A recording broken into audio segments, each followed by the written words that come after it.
Hello, everybody. Welcome to another episode of on the challenges and threats on online teaching during COVID-19 with another of my guests from around the world, with your host, Debby Enoe. Sorry, we've been having a lot of challenge to come on because she's just come out of her house to see whether or not we could get the internet outside. So we might lose connection somewhere along the line, and this clearly demonstrates some of the challenges that other countries like Africa, Kenya, etc., have actually been experiencing during the online teaching at this time, because we've been trying to get on for a while now, and we finally made it on. My internet is fine now, thank you, but it's just my educator's internet that's been challenging. Please introduce yourself and tell us what country you come from or what country you teach. Can you hear me? Julie, can you hear me? Julie, can you hear me? Can you hear me? Hello? Julie, can you hear me? Hello? Yes. I can do you hear introduce yourself, please, and tell us what country you come from and what you teach, etc. Thank you. Okay. I'm Judith Ngere, teaching in Kenya, 52 by age. I do teach English and social studies. So some of the challenges that we do get when we go online teaching,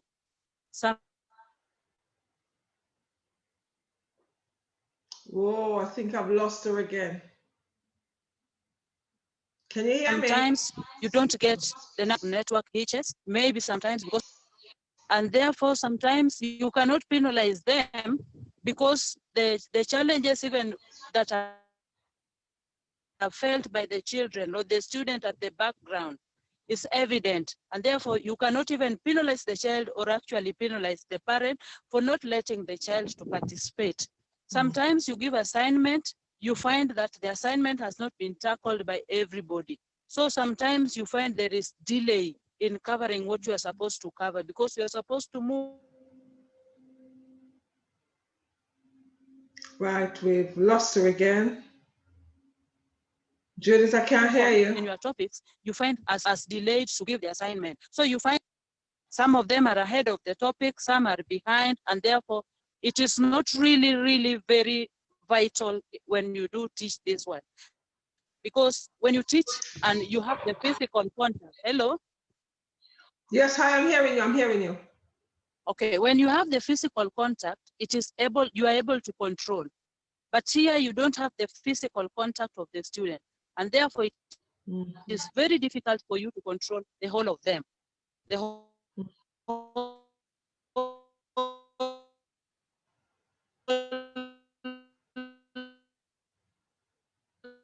Can you hear me now? The whole group that you handle, accomplish what you wanted to say, what you wanted to do.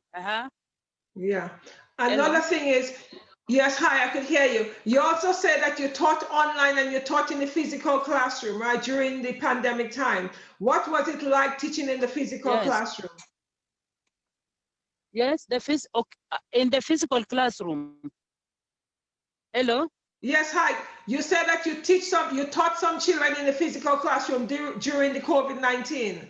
So how many children did you have during that time?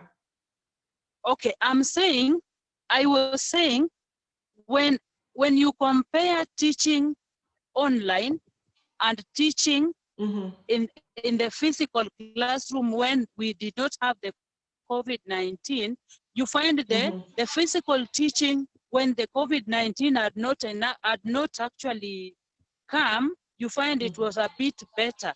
It was better and you could tackle the topics ahead. But during this time, when you teach online, it becomes very difficult to some children or some students because you cannot get all of them at the same time. You cannot, some of them, you cannot do the assignment given. Some of them also play online. They can even send messages that are not even related to what you are doing. So these are some of the challenges. Some of them do say they don't have network. Some of them will even send messages that their gadgets are not functioning well, and therefore it's actually you don't get the correct number that you are supposed to handle. So how many children did you have? How many children did you have normally in your classroom, and how many did you have online? Okay, the class was supposed to be 40, but sometimes you get 20, sometimes 25, sometimes even below 20. And when you give the assignment, not all of them will do, because when you ask, they will tell you they had problems, they had not finished. So how did you? Therefore, it is not the success. Hello. Yes, I'm hearing you. I'm hearing the you. Success in this, I'm saying, there is no much success in this kind of teaching. There is no much success in this kind of teaching. And okay, therefore you find some of them behind, some of them ahead, some of them reluctant, because they obviously know you will not get them. Right. So have you got it? Did you get the parents involved? Did you communicate it with the parents in terms of telling the parents that the children were not handing in the assignment? Did you talk to the parents? Okay, I used to collectively. Some of them will not even bother to answer your questions, or some of them will not even bother to come back to you when you post, maybe your daughter or your son did not do the assignment. Can you help me check on this so that I may get the assignment done? But you find some of the parents being reluctant. There is no much teamwork in this, I would say. And there is, it lacks collaboration. A lot of collaboration is missing, and teamwork. How else do you think that you could get the parents involved? Did you have a meeting with the parents? You think if you have a meeting with them, it'll be much easier? Instead of calling them on a one-to-one basis, if you say to them, okay, I'm having a meeting on Zoom or a meeting on Teams, do you think they will attend? Okay, sometimes we try having the meetings with the parents. At first, the parents, you could get a population of a parent coming in. But as time goes, you find some of the parents becoming reluctant. They don't follow, they don't bother to attend the meeting. And therefore, you only move with the parents that are able to attend the meeting. Yeah. Okay. Another thing is, and how did you, go ahead. Okay, and given, like in our country, originally we thought the COVID-19 would just come and end immediately, but it has continued because the teaching online was actually announced by the government. It was done, but when the CS for education came in and said all the subjects people will start afresh by the beginning of 2021, then some of the parents relaxed. Some of the children or students also relaxed because they knew they would soon begin where they started from. Right. So therefore, it was a waste of time actually doing anything online, isn't it? Because the fact that the government said to them that teaching would start in 2021, the children felt there's no point in doing anything. Yes, some students and some children thought there is nothing or there is no point of bothering them. But to the committed parents and committed students, you find them even asking questions related to what you discuss. They even ask you, teacher, can you help me do this? I don't know how to do this. So some of them are very much dedicated. Some of them are not very much dedicated, including the parents. So in terms of the behavior, what type of behavior problem you had online? Okay, sometimes they would post joking SMSs, no? And then you would even caution them to stop, but you find them, if one posts, the other one will post tomorrow. And so, you cannot actually penalize them because they are in their homes. You cannot even see them. It's unlike you had them physically, they would even fear because you would caution them. But even if you caution them online, you'll find them either joking, even at the time when you are discussing online, you find somebody posting a joking material on the line, either in the form of SMS, or sometimes you find them giggling and joking in class on the line. Okay, so how did you form a community with them? How did you form a community online, a community of students? How did you maintain a community online? Okay, where I do stay is, where I'm staying is an estate that each and every family is actually locked in their gate, but they normally know at this place there is a teacher, at this place there is a teacher. So originally the parents would come knocking at your gate so that you could help the children. And this is how we came to know the children. Because the parents were ready and they were willing to actually get the teacher to help the children. So this is how we got them. Okay. Well, were you able to form a community online? On the online platform, were you able to form a community of students online where they connect with each other? Were you able to do that online? Okay, no, we were only able, I was only able to do the teaching online. Okay. So in terms of their attention, would you say that you had the attention or you didn't have the attention at all? What was the attention like in terms of getting the attention for lessons? I would say it was 50%. Okay. I would not go beyond 50% because you could not get the whole package of them. Some of them would relax. So at the beginning, I would say you could get 70 to 80% participation. But as time went by, when the CS actually came up with this announcement, the participation went down. Okay.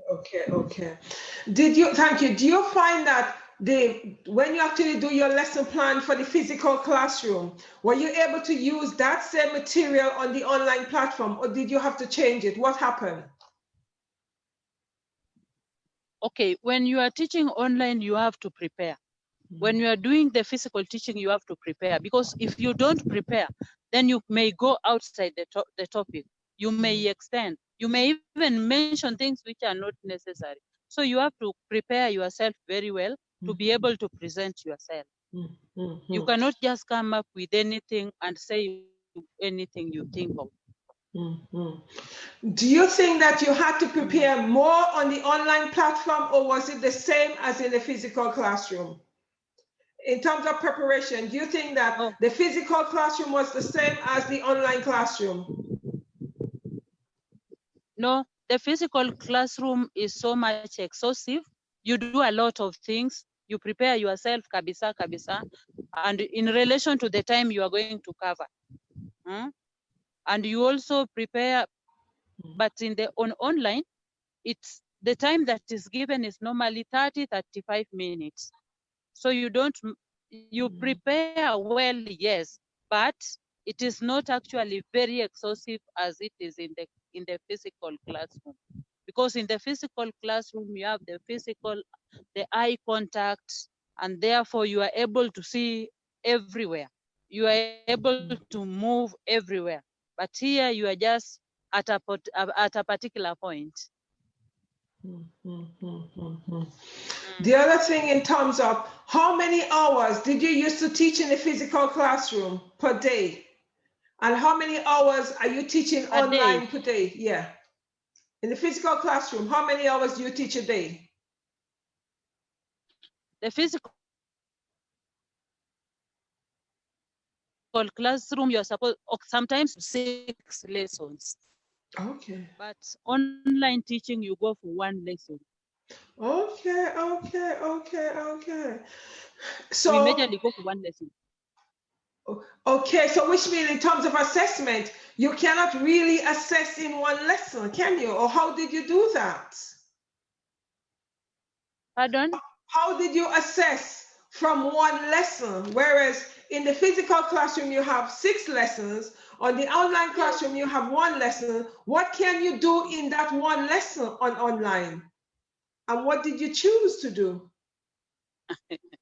Okay, you pick on a topic, then you elaborate, you teach and explain. They're also able to ask you questions. Then after that one, you give the assignment of which they send. After sending, you mark their work, then you are able to actually revise your work online for those ones who are not able to get, so that you are at par with everybody. Right. So the students who did not attend the online classroom, what happened to them? Did the head of the school do anything? What happened? Okay, those ones who did not attend, those ones sometimes others miss. So when they miss, the ones who are concerned will actually follow you and ask you what you did. Those ones who are not concerned will not bother. And therefore, you may ask and you may not get the assignment done. So whoever asks you to do the assignment, you let them do the assignment. And then you mark for them and you explain for them. Right. What's the age group of children do you teach? 13 to 14. Oh boy. That's one of the most challenging age anyway. You know, at that age Yes, they're it is deciding. Sorry, go ahead. It is adolescent stage. Yeah. So they're deciding whether or not they come on or not. That's the thing about it, isn't it? Yeah. The other thing about it, you also said to me before the show that you also taught in the physical classroom during COVID, but it's a small group of children you did teach. Is that correct? Those ones now, okay, that the physical classroom you could only teach about 5 or 6. The ones that you are very sure were free, the ones with the nearing neighbors, the neighbors so that are around you, because you could not extend, you don't know how the family is relating. You could not extend very much. So it was actually limited. Yourself, your children and the neighbor. Okay. So did you have and to then wear masks? There was not that very, yes? Did you have to wear masks? I'm saying, yeah. Yes, we had to. But mostly you could not actually take their books to mark as we normally do in the classrooms. So you do them, you explain to them, you do, then everybody would actually know whether he has marked or not. So he has gotten it right or not. But you show them, but I could not actually touch their books because you also fear for yourself. Okay. Hello. So how was that in terms of physical distancing? You know, the students, you had 6 of them in the classroom and you really couldn't go. The physical distance. Yeah, I'm listening. Hello? Okay, we would not sit in a classroom because we don't have classrooms in our residential in the morning for the hot. Sorry, I didn't hear. Outside the class, outside the houses. Or you sat outside. And they would come with their. Did you say chairs. that you did not sit outside in the houses, and they come with their chairs? Okay. So you did not. So you guys didn't go into the classroom. Yes? You did the teaching outside of the classroom. Did you say that you did the teaching There's outside no of the classroom? where we don't have the classrooms in our residential places. So we would sit outside our residential places, and one would bring their chair. You come with your own plastic chair. All right. Okay. And it's your 6 children you actually taught in the physical classroom, but the classroom was outside. Yes, outside. You assume it is a classroom because you are seated outside. Right. So we sit outside. Right. Yeah.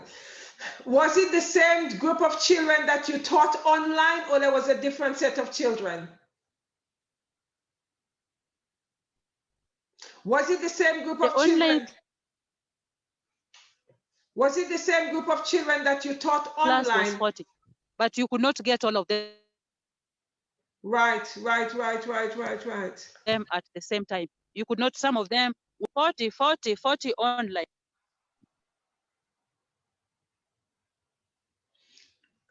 I've lost you again. Hello? Hello? Yeah, here. Yes. Yeah, I was saying to you, the children you had outside, the children you had in the classroom, were they the same group of children you had online, or they were different set of children?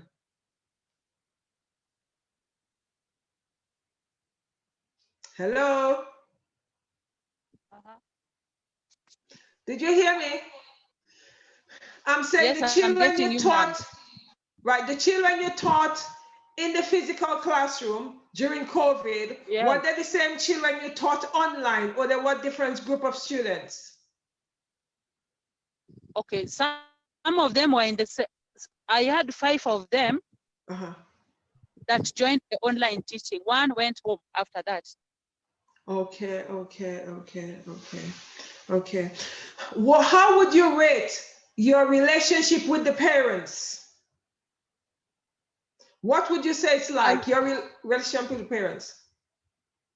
I would not complain so much. The rapport was there. Some of them would even call and thank you for what you have done to their parents. Some of them would also keep quiet, but majority of them appreciated. Right. Okay. But one of the thing is, you know, in terms of you getting some of the children that did not attend, the parents just couldn't be bothered either. Hello? Yes. You also said to me that some of the children that did not attend, the parents were not even, the parents were reluctant to help you to get the children to become involved. The children who are locked in, the children who did not participate. No, I didn't get it well. The network is a problem. Hello. Yes, hi, I'm still here. I'm not getting you well. A book come up. Right, can you hear me now? Yes. Right, what I've said is some of the parents, some of the children that did not attend the lessons online, the parents were not supportive in getting you to encourage the children to come online for the lessons, right? So would you say that the relationship wasn't very positive? Yes, the relationship was positive for the parents who came, those ones who are concerned. Right. But those ones who are never concerned did not show any interest. Those ones who are never committed, yeah. Right. So that is about half your class, isn't it? What percentage would you say of the 40 children? Was it half of them? Was it half of the class? Almost half, 20 to 25. Whoa. Out of 40. That's a lot of parents who couldn't care less, isn't it? Yeah. Would you say they didn't care because they did not have the resources in terms of the internet, or in terms of the phone, or what? What do you say? Why would you say, what do you think they were not, why were they not interested? Some of them complained. Okay, some of them were complaining about the bundles, that is the internet. Some of them were not interested. I told you, especially after the CS announced that it will begin afresh by 2021. Right. So when in 2021 are you guys going back? They have said 2021 we shall begin by January. Oh, January. Okay, so you guys would be doing no more teaching until January. Yeah, we want to do normal teaching and. Okay, right. What 3 tips would you give anybody any teacher who is going to be teaching online? Till January. That is what we are told. The media, any who has been teaching online. Yes, what 3 tips would you give them? Anybody who is who is going to teach online for the first time, what 3 tips would you give them? The things I would give them. Yes, any teacher who is going online to teach for the first time, what 3 tips would you tell them? The children or the teacher? No, the teacher.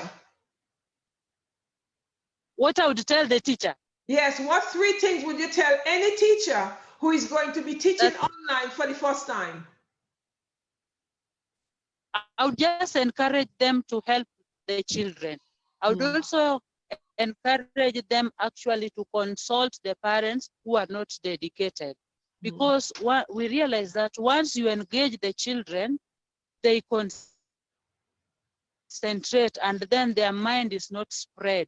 They cannot involve into certain things like criminal or activities that are endangering their life. So I would just encourage the parents or the teacher to help the children, because once you put the mind together and actually direct them on what to do, the child will actually focus on education. Okay.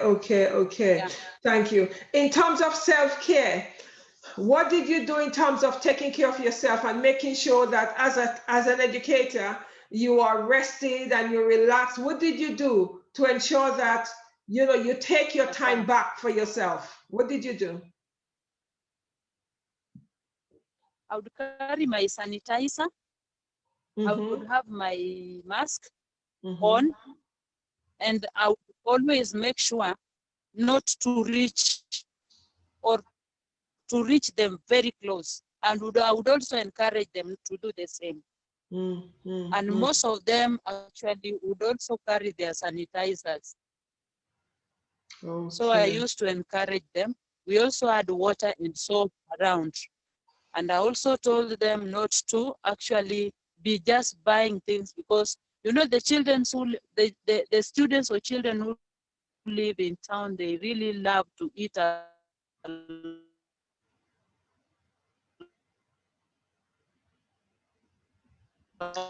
I've lost so you. you'd tell them to be buying anyhow within the streets or the shops. Yeah. You've lost me. Yeah, I'm hearing you now. Okay, I'm hearing. That is. I'm hearing you now. Yeah, I would tell them. Yeah. I was saying. Yeah. Most of them would carry their sanitizers. They had the masks.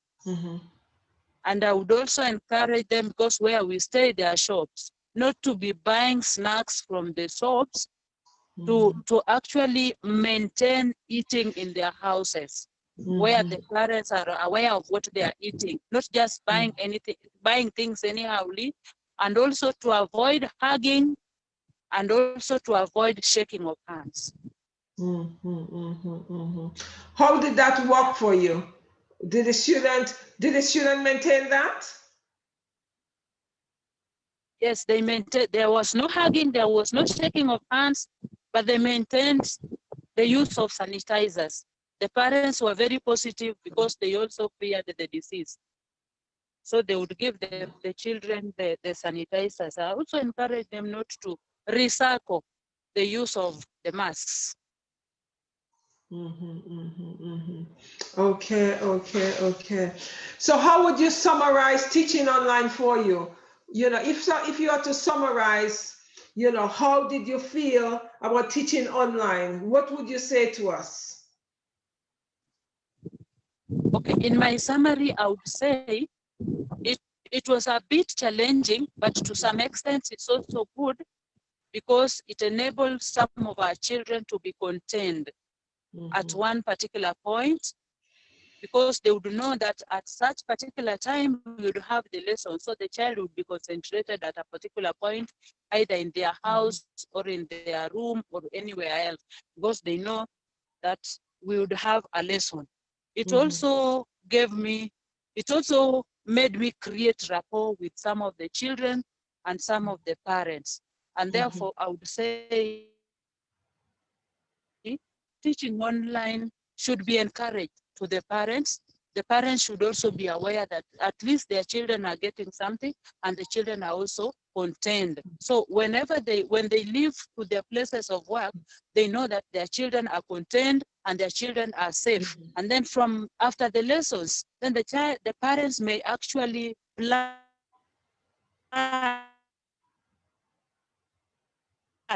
or arrange. This particular time, I know you have the lessons online, but from this time to this time, I would expect you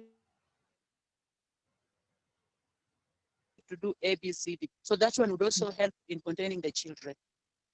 Yeah. Yeah, thank you very much. I must say, as much as it was challenging teaching online, as educators, we've actually learned a lot. We've also gained new skills, skills which we've never had before. So that is a plus because, for example, for you, where you are in Kenya, this is something you all had never thought about. And also we in the US, in the UK have not really thought about either, you having these new skills of the ability to teach online. And it have actually opened a whole new set of opportunities for our students and for us as educators. So on those front, I find it was very, very positive. And you also highlight the positive aspect of it. Right. What I also need to point out as educators, another thing is, Judith, something they've been saying on most of the press, I'm not too sure if you all have that in Kenya, where they've been saying in the newspapers that educators are lazy, they don't want to go back to the physical classroom because they don't care about the children, they don't care about the children they teach, they're coward, etc. Because we are going back next week in the physical classroom. And there have been a lot of negative press. What was it like, or what has it been like in Kenya? Are there any negative about educators? Can you hear me? Hello. Yeah, can you hear me? Yes. Yeah. Did you hear what I said? Oh, I can hear you. You are lost at a certain point. Okay. You are lost at a certain point. Okay, I'm saying in England and in America as well, because some of my educators in America have been saying that to me as well. Can you hear me? Can you hear me? I'm not. Are you hearing me? Not getting. Are you hearing me? Yes, now I hear you. Okay, I am saying in the US and in the UK, the press have been giving educators very negative views. They've been saying that educators are lazy and they don't want to go back to the physical classroom and they do not care about the children they teach, etc. I am saying to you, in Kenya, were there any negative information about educators? Oh, the educators are not very much negative. They are willing to help. They are willing to help the children,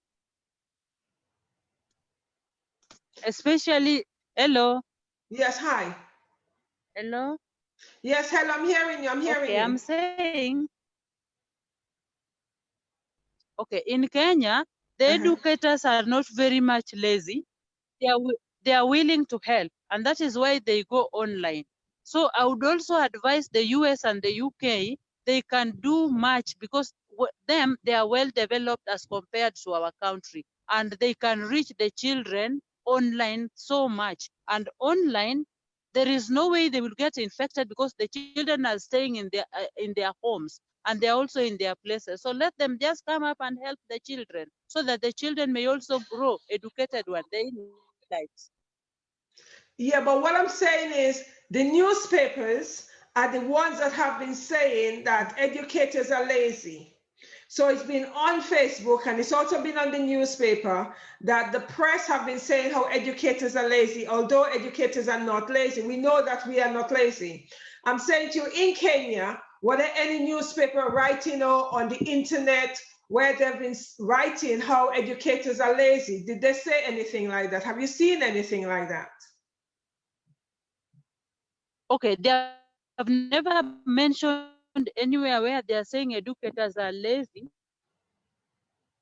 Right, right. So you guys are fine then, because but what they are saying is that they are educators. Yeah. What are they saying? Sorry? I'm saying. What did you? I'm saying. Yeah. That the teachers are never lazy. But yes. Yeah. The common man or the people around there are saying, they are commenting, or it's like a form of jealousy that the teachers are paying money and they are not working. No, because not all of them are working online. Not all of them are teaching online. Some are teaching online. But I'm saying, I was advising the US and the UK, they better come out with strategies of helping the children online, because they will never get infected online. Because the children are just at a distance and they're observing. That is what I was saying. Yeah. Yeah, well, you know, some of us have actually taught online, and also some of us either taught either on Zoom or Teams, etc., or Google, and some educators have actually been posting the work for the students online. But unfortunately, we've had a number of negative press regarding educators, you know, that's saying that educators don't want to go back to the classroom. They're, you know, they're lazy, they don't care about the children, they're coward, etc. So the fact is, I just wanted to know whether or not you all were experiencing the same negative feedback from the press as we have been experiencing from the press over here.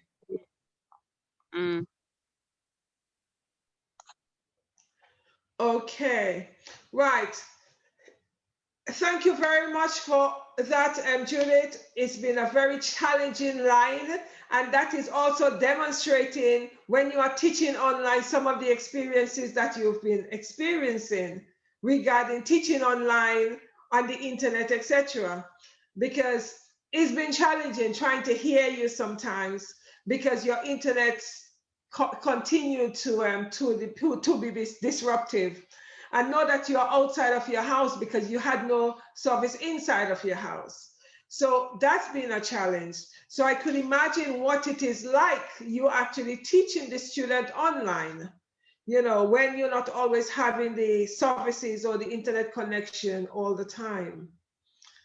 How disruptive was it for you when you were teaching them online? To be disruptive. Yeah. Right.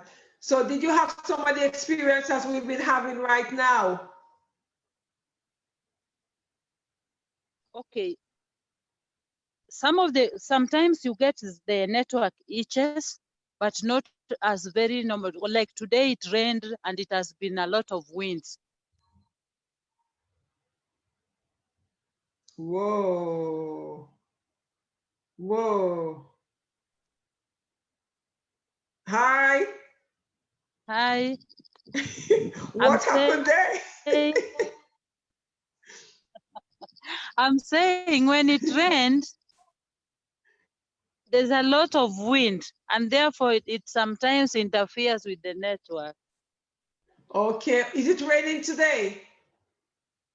Yes, it rained today, and therefore there's a lot of wind. Okay, okay. So that's why we've been having so much disruption today, right? It's been raining and it's been windy. Okay, okay. Yeah, I'm hearing the wind now. Okay. Right. I would like to thank everybody for coming online amid the challenges of not always hearing my educator because of the wind and the rain, and we connecting in Kenya. So as a result of the rain and the wind, she's not able to hear me very clearly, and I'm not able to hear her very clearly, and we are constantly being disconnected. So those are some of the same things she's experiencing when she actually teaches students online. The disruption when it's raining, when it's windy, etc. So thank everybody for actually coming on and listening to the video. I ask you to like, share, and comment. What I also need to remind you guys out there, educators, you are doing a good job. I understand that some of you are now beginning to feel really challenged because some of my colleagues have gone back to work in the US, and a lot of them have been, you know, writing on Facebook, actually messaging me and telling me how stressful it has been, especially with the negative feedback and press they've been getting. Some of the educators have actually taken it on, the negative aspect that they've been told. They've been reading in the press, they've been reading on Facebook that educators are lazy and they don't want to go back to the online classroom, or they don't want to go into the physical classroom. But people need to realize our jobs are very, very different from most jobs out there, because we are actually dealing with, as one of my educators just says, sometimes 40 children at a time in a classroom, and online it could be 30, 40 children as well. So these are things people need to look at.